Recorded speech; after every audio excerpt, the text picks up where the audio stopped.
মুরগির মাংসের রোস্ট রান্না করার জন্য প্রথমেই মুরগির মাংসটাকে ভালোভাবে পরিষ্কার করে নিয়েছি।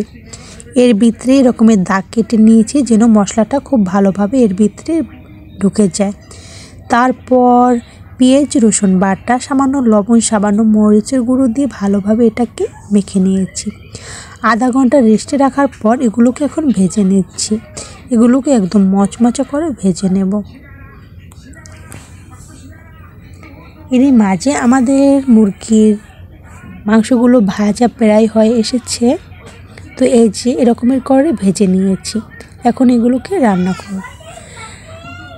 তারপর পেঁয়াজ কুচি তার সাথে গরম মশলা একটু হালকা করে ব্রাউন করে ভেজে নিয়েছি।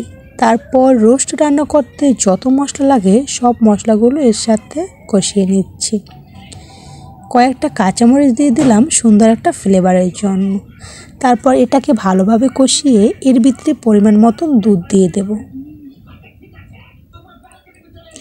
তো দুধ দিয়ে একটু ভালোভাবে নেড়ে চেড়ে এর ভিতরে মাংস ভাজাগুলো দিয়ে দিচ্ছি।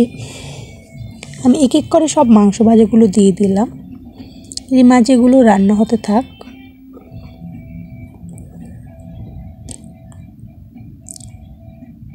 তো এর মাঝে কিন্তু আমাদের মুরগির মাংসের রোস্ট রান্না করা প্রায় হয়ে এসেছে।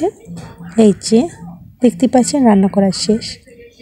তো শুধু রোস্ট রান্না করলে তো হবে না, এর সাথে পোলাও রান্না করতে হবে। এর জন্য আমি দেশি পোলার চালটা নিয়েছি রান্না করার জন্য। তো ভালোভাবে এই চালটা কষিয়ে তারপর এর ভিতরে পানি দিয়ে দেব।